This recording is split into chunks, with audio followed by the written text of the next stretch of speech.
características de las fibras nerviosas que provocan el dolor, terminaciones libres. Y decíamos, hay estímulos que propician la despolarización de estas terminaciones libres. Estímulos térmicos, mecánicos y químicos, ¿no? Entonces, nosotros necesitamos llevar la información del dolor por dos vías. Este es neo y aquel es paro. Vale. Esta vía es la que lleva el dolor rápido y esta es la vía que lleva el dolor lento. Son vías padre y neo. Digo, del dolor rápido liberan un neurotransmisor. Transmisor va a ser glutamato. Vale. Acá voy a tener al neurotransmisor sustancia P. Dice la localización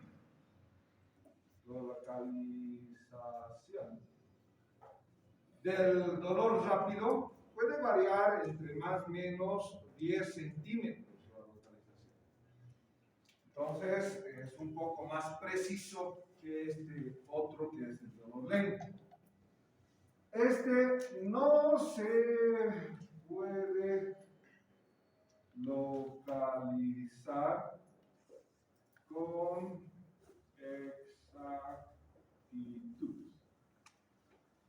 Entonces, el dolor lento es un dolor de tipo visceral. Y cuando sus pacientes vengan con un dolor abdominal, ustedes les van a preguntar, ¿dónde le duele? Y ellos les van a decir todo esto. El dolor visceral es un dolor impreciso. Pero el dolor agudo, el dolor rápido, es un dolor más o menos localizado.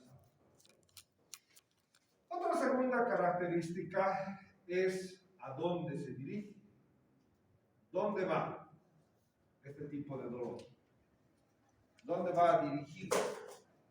Entonces me dice Guyton, va a la formación reticular. ¿Sí? Reticular. Va a la formación reticular. ¿De dónde? ¿Ustedes recuerdan que hay formación reticular en todo el tronco?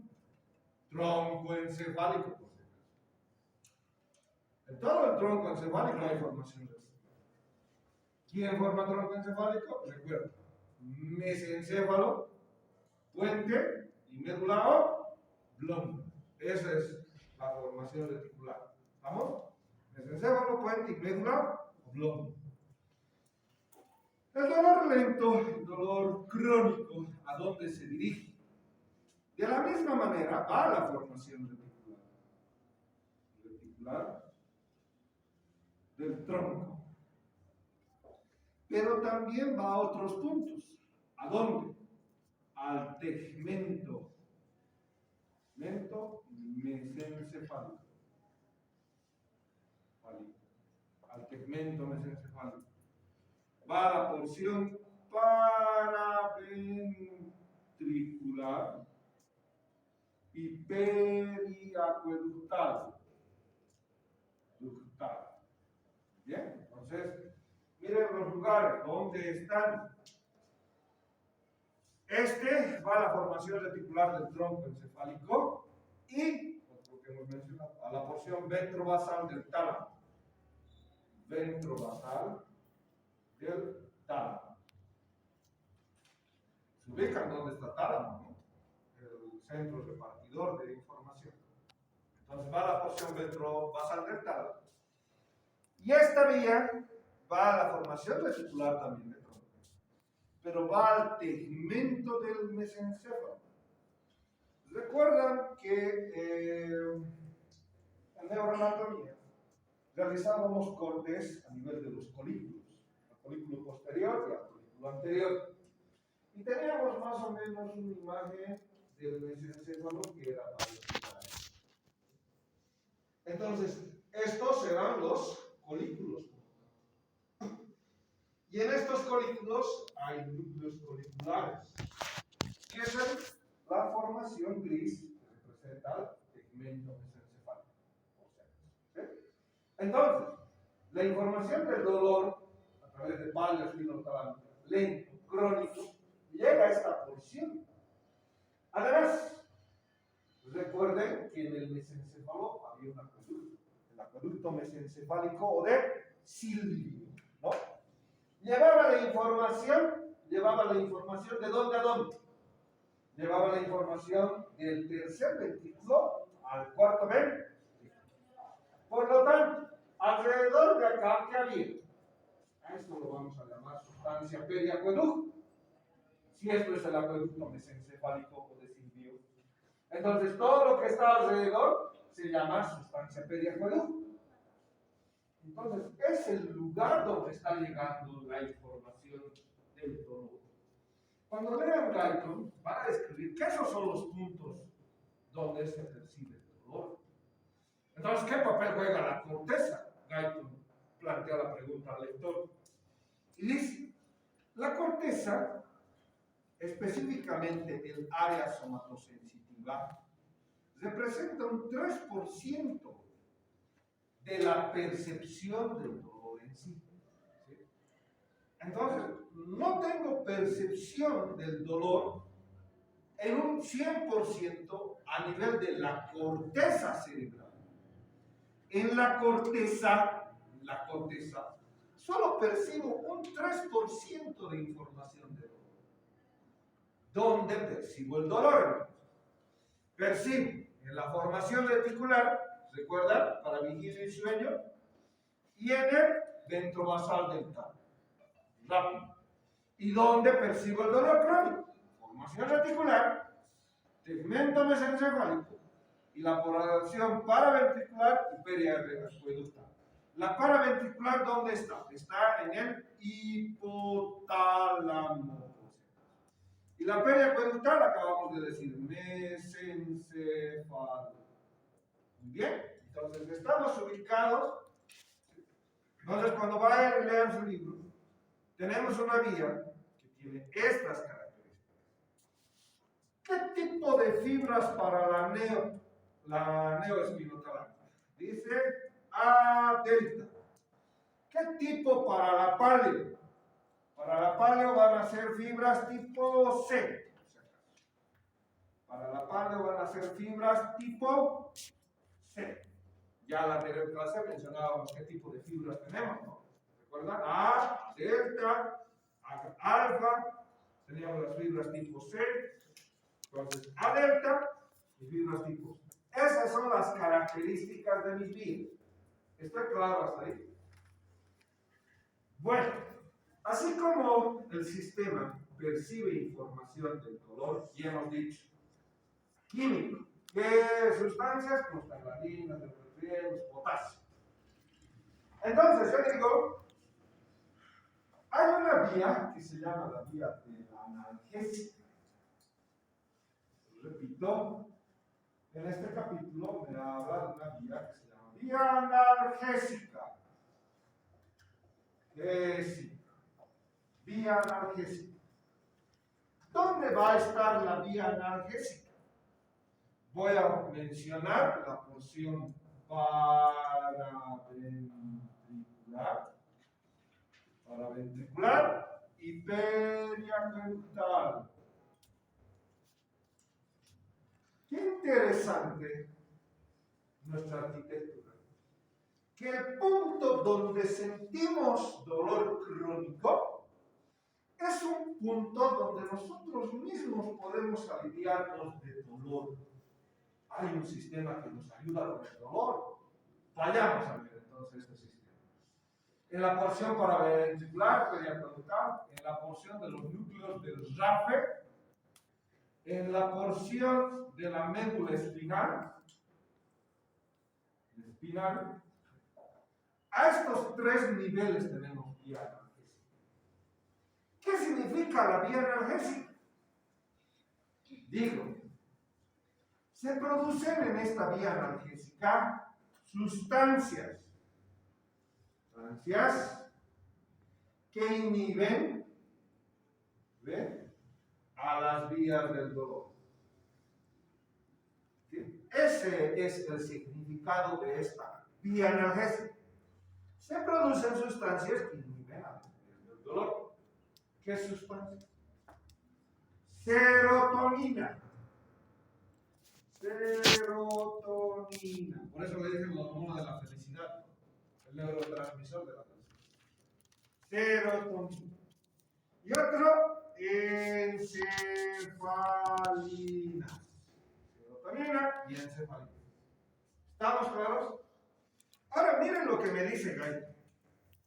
Me dice, en muchas de estas porciones, RAF, médula espinal, paraventricular, dice, la serotonina estimula la liberación. ¿De quiénes? De las encefalinas. ¿Cuáles son encefalinas? Entonces, encefalinas son la beta endorfina. La beta endorfina es una encefalina. Esta es una de las que más se produce, dice Gay. Beta endorfina. ¿Qué me dice entonces? ¿Qué hace la beta endorfina? La beta endorfina inhibe las vías del dolor. Inhibe vías del dolor. A estos tres niveles se produce serotonina y encefalina. Paraventricular y periacueductal. Casualmente es el punto donde llega la vía paleoespirotalámica y es donde percibimos el dolor crónico. Para amortiguar, nuestro cuerpo produce sustancias que nos alivien de ese dolor. ¿Sí? Entonces, ¿qué hacemos? Producir serotonina, encefalinas propias del cuerpo. ¿Sí? Beta endorfina, ¿no les suena un medicamento que tenemos? Morfina. ¿Sí? Entonces tenemos sustancias sintéticas que lo que van a hacer es inhibir a las vías del dolor, ya sea la del neo o ya sea fálica.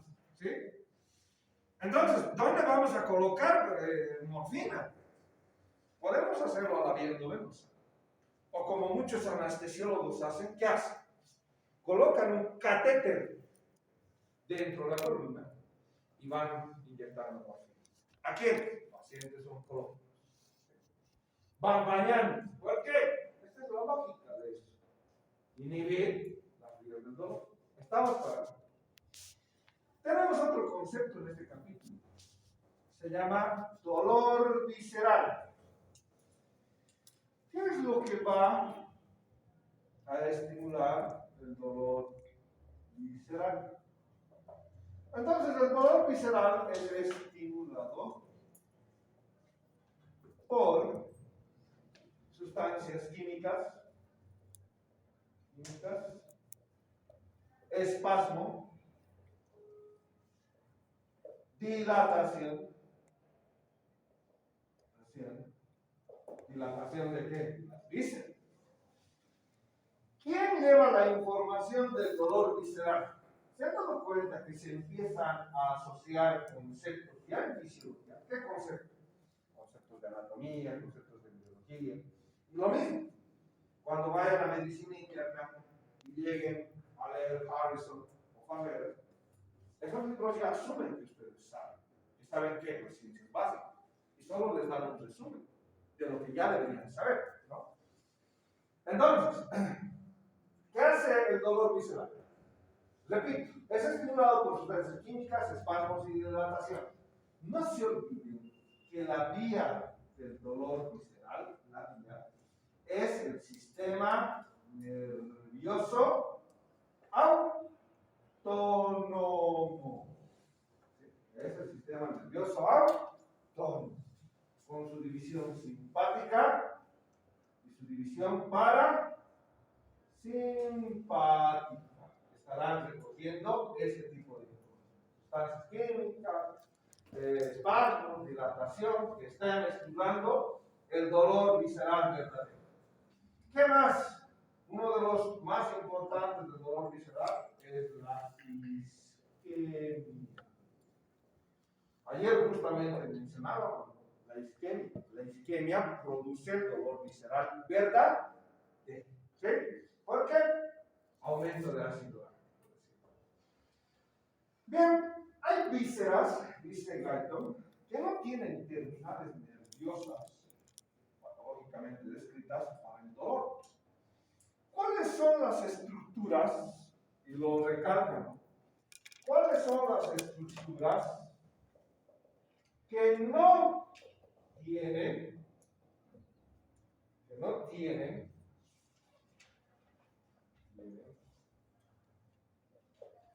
terminaciones para el dolor? Dice, el parénquima hepático,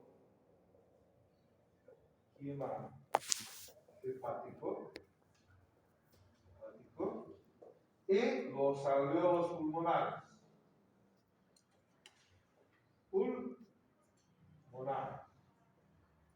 Los alvéolos pulmonares. ¿Y cuál más? Pero no descrita en su libro. La corteza encefálica.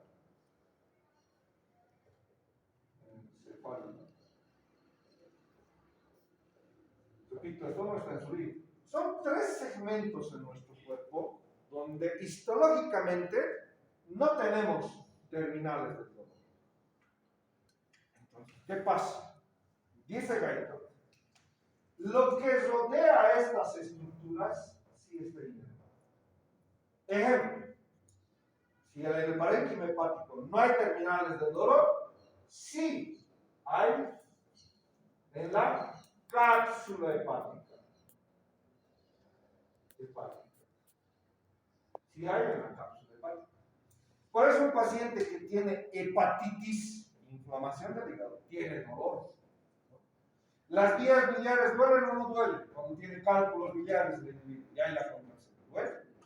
Entonces, las vías, la cápsula hepática, aclara Guyton, tienen receptores para el dolor. Los alvéolos pulmonares no tienen, pero ¿quién tiene receptores para el dolor? La pleura, los bronquios, pleura, bronquios, sí tienen receptores para el dolor. Aquí un paciente que tiene neumonía, tiene bronquitis, cuando va tosiendo, ¿hay dolor o no hay dolor? Hay dolor, le duele el pecho al paciente. ¿Qué está inervado? Bronquios y pleura, sí hay receptores. La corteza encefálica no tiene receptores. Hay películas que simplifican esto. ¿Alguna vez han visto Hannibal? Hay un médico, uno que va y le corta su encéfalo y se lo baja y se lo come. Y está vivo. No tiene receptores para el dolor. ¿Pero qué tiene? Sí, receptores para el dolor. Las meninges. Las meninges sí tienen. Y de un par craneal muy importante, el trigémino. El trigémino. Entonces, en base a esto, vayamos a describir algunas de las alteraciones que menciona Guyton en torno al dolor. Dime. De manera directa al encéfalo, no, pero a las áreas periféricas sí. Claro, incluso le hacen tocar su violín, tocar algún instrumento si es hábil para esa situación. Por eso mismo. Entonces, nosotros tenemos algunos trastornos a describir. Ejemplo, hiperalgesia. Hay individuos que son más vulnerables al dolor que otros. ¿Sí? Hay esos individuos. Ser empáticos. El primer concepto para ser médico es no perder la empatía hacia el dolor. Y no aburrirse en esa situación, porque llegan en un momento, llegan cansados, hombre, y les llega un paciente que tiene una crisis de ansiedad. Y ahora hay más crisis de ansiedad. ¿Y cómo lo tratan? Los psicológicos. Nos van y los médicos de ahora, muchos no son empáticos con problemas o trastornos que está viviendo el doctor. Entonces sean empáticos con el dolor o las alteraciones que tienen los individuos. ¿Por qué? Porque hay conceptos como la hiperalgesia. Hay individuos que tienen mayor cantidad de terminales nerviosas. Es nervioso. Tiene mayor cantidad de neurotransmisores involucrados en las vías del dolor. ¿Cuáles acabamos de ver? Sustancia P y glutamato, ¿no? Entonces ahí está la hiperactividad. Hay tics que producen dolor. Las personas con el estrés generan diferentes tics, algunos que van a producir dolor, el mascar, el hacer sonar los dientes, el rascado. Entonces, las personas con tics van a estimularse dolor. Herpes zóster. Una consecuela de la varicela. Entonces, ¿por qué el herpes zóster es mencionado acá dentro de los trastornos del dolor? Porque afecta directamente a los nervios intercostales. El prurito y la erupción de los herpes zóster, después de haber padecido varicela, es en los nervios intercostales y en el trayecto de los dermatomas de los nervios intercostales. ¿Sí? Sale el prurito, trae picor, escozor y dolor, muy doloroso. Otros trastornos tenemos la cefalea. Y la cefalea la vamos a dividir en dos etapas: intracraneal, ¿ya?, y extracraneal.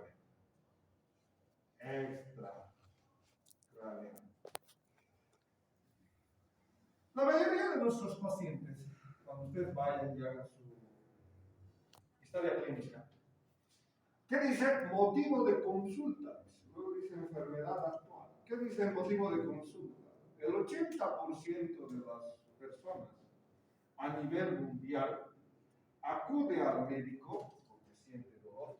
Esa es la estadística. Entonces, hay que analizar qué produce dolor. A ver, intracranealmente, dice. Podemos hacer una lista. Meningitis produce dolor. Un descenso de la presión intracraneal. La presión intracraneal se abrevia de esta manera. PIC. ¿De cuánto? De menos de 20 ml. Menos de 20 ml. Entonces, un descenso de la PIC menos de 20 ml va a causar dolor. Otra. El alcohol causa dolor intracraneal, ¿no? ¿Pero por qué causa el alcohol? Ya está, ya han experimentado. Deshidratación es el concepto por el cual el alcohol produce el dolor posterior a la ingesta de bebida. Deshidrata el cuerpo. Tenemos otra intracraneal, jaqueca, que afecta más al sexo femenino, al sexo masculino. Se han hecho relaciones con la hormona. ¿Qué hormona? Las alteraciones de estrógeno. Gracias a Dios, Guyton nos da una respuesta. ¿Qué respuesta nos da? Las jaquecas tienen que ver con la alteración de las concentraciones de este iodo.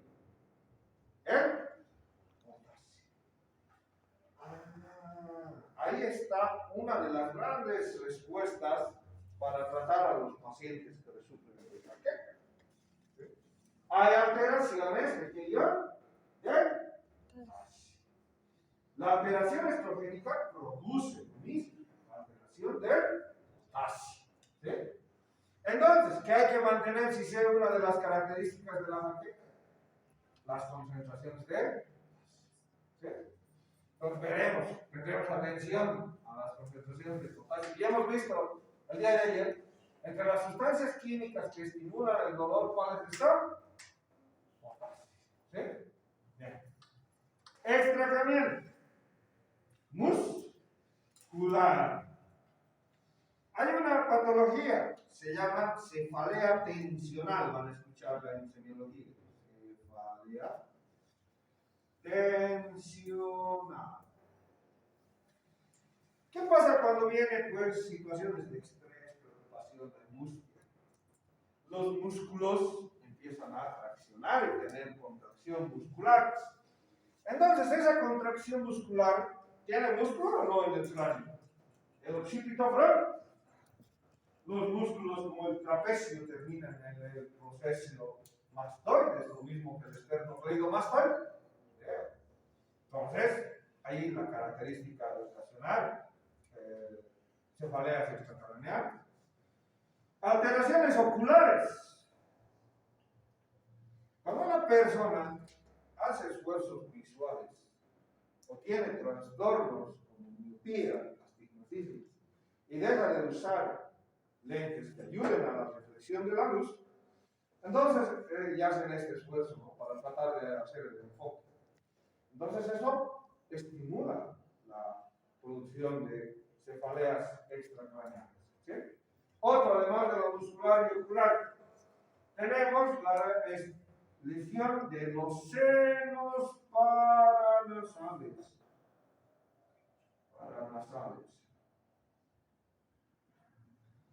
Entonces, pacientes que sufren de sinusitis. Sinusitis, ustedes ya conocen anatómicamente los senos paranasales, frontales, maxilares, los etmoidales, el esfenoidal. Entonces, la afección de estos senos paranasales causa dolores de cabeza, cefaleas extracraneales. Y no olvidar, repito, el principal nervio involucrado en las cefaleas es el trigémino. ¿Sí? No se olviden que las ramas del trigémino, oftálmica, maxilar y mandibular, son las que dan ramas otra vez. De la oftálmica, los nervios etmoidales vuelven a las meninges.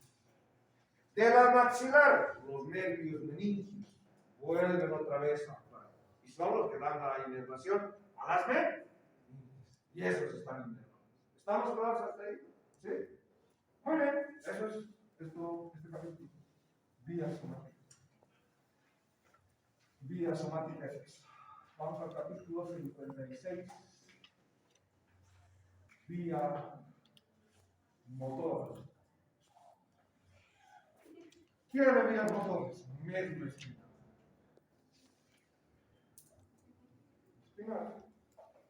Y vayamos a estructurar vías motoras en relación a la médula espinal.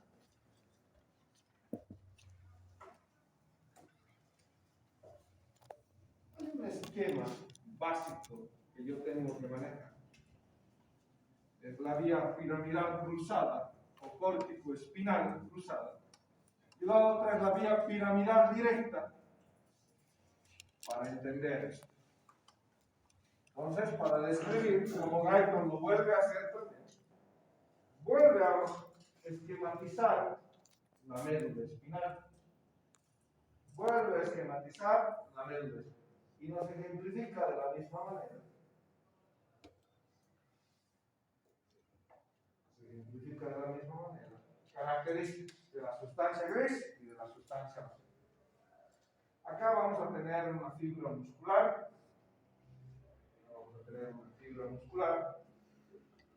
La porción de la fibra muscular. Y mencionar cómo llega la información. Entonces tenemos una organización en médula espinal. Esta es sustancia gris y esta es sustancia blanca. Justo esquematiza otra vez Guyton, la vía espinocerebelosa dorsal, espinocerebelosa ventral. Acá me interesa esto. Esta es la corticoespinal, o también llamada piramidal cruzada. A ambos lados, tanto al lado derecho, al lado izquierdo, ahí está la piramidal cruzada. Tengo otra vía, se llama la piramidal directa, que es la vía piramidal lateral directa. Bien. Recuerdan que en neuroanatomía han mencionado que a nivel de la médula oblongada hay un entrecruzamiento motor. Y decíamos, el hemisferio derecho está dominando la parte izquierda y el hemisferio izquierdo está dominando la parte derecha. ¿Sí? Bajo ese concepto decimos, ¿esto son qué? Son haces. Son haces. Conjunto de axones. Esos son. Son haces. Un haces. As. Esto es un as o haces. Entonces, si estos son los axones, ¿dónde están los cuerpos celulares? Los cuerpos celulares van a estar, en el caso de la vía motora, en esto que representa la asta anterior. A nivel del asta anterior van a salir dos neuronas. Uno se llama la motoneurona alfa, acá vamos a tener la sinapsis, y el trayecto de esta motoneurona alfa, así se lo llama, motoneurona alfa, que va y termina ¿dónde?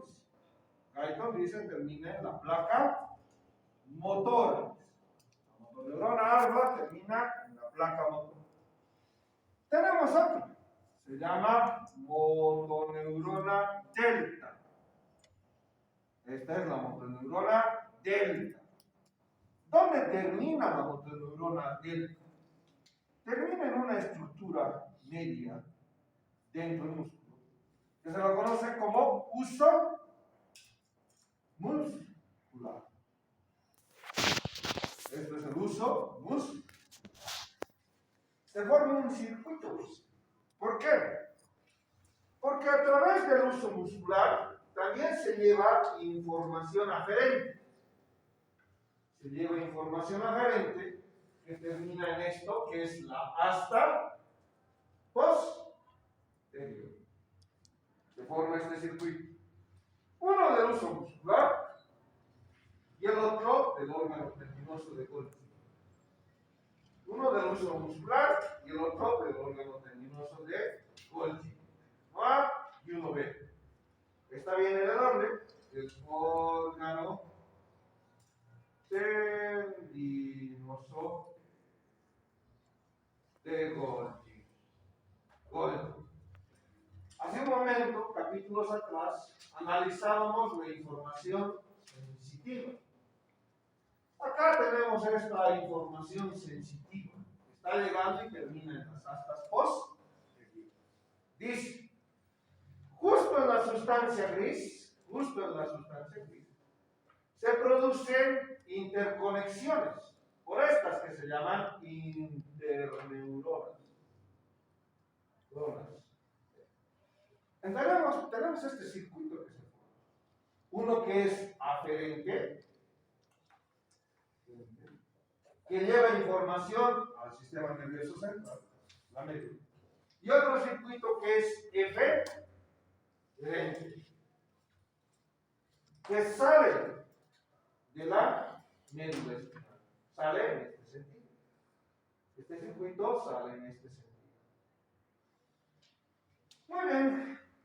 Me va a hablar propiamente del uso muscular. Y me va a decir que el uso muscular tiene una acción primaria y respuesta primaria y una respuesta secundaria. La respuesta primaria por fibras de aproximadamente 17 micrómetros y la secundaria por fibras que miden entre 8 micrómetros por segundo. Fibras de 17 micrómetros y 8 micrómetros. Bien, la secundaria es donde voy a tener las fibras intrafusales de dos tipos. Unas se llaman de bolsa y otras se llaman de cadena. Tengo dos tipos de fibras intrafusales, una de bolsa y otras de cadena. ¿Dónde está el uso muscular? Hemos dicho, acá está el uso muscular. Ahí está el uso muscular. Y el uso muscular magnificado lo tienen en su libro.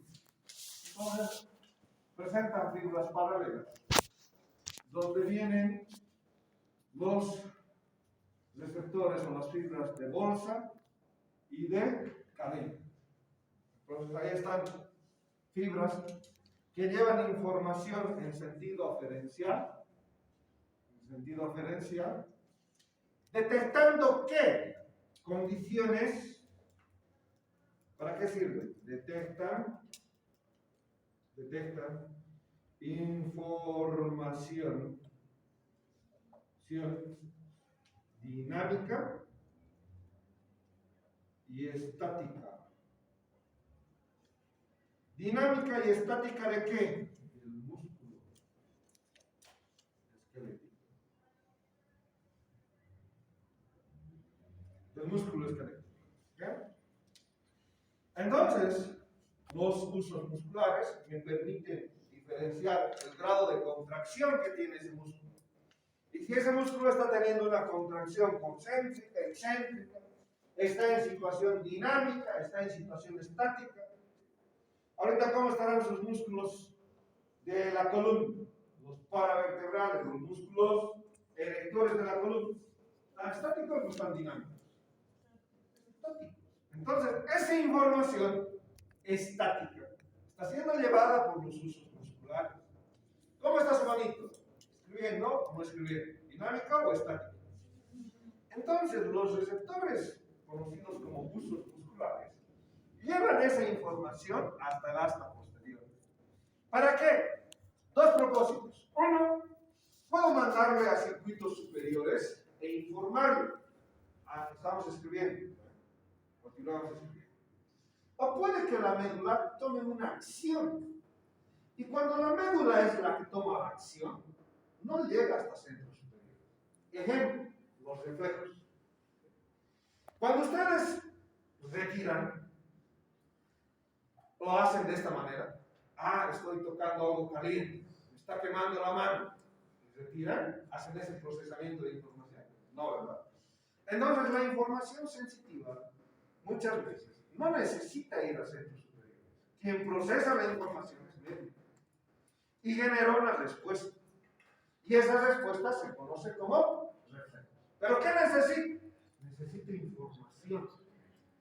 ¿Quién recoge esa información? Sus músculos. Entonces, lo primero que tengo, después de recoger la información, se llama reflejo miotático. Reflejo miotático. ¿Cómo está dado el reflejo miotático, básicamente? Y lo esquematiza, ¿no? Python dice, simplifica esto. ¿Cómo lo simplifica? Me muestra cómo viene información aferente y cómo llega la información eferente. Básicamente, en el reflejo miotático hace de la misma manera un esquema de la médula espinal, hace un esquema de la médula espinal, corte transversal de la médula, una porción muscular, y dice información sensitiva y información motora. Este es un circuito para el reflejo miotático básico. Información aferente, información eferente. ¿Tenemos el reflejo miotático? ¿Sí? ¿Está claro el reflejo miotático? Bien.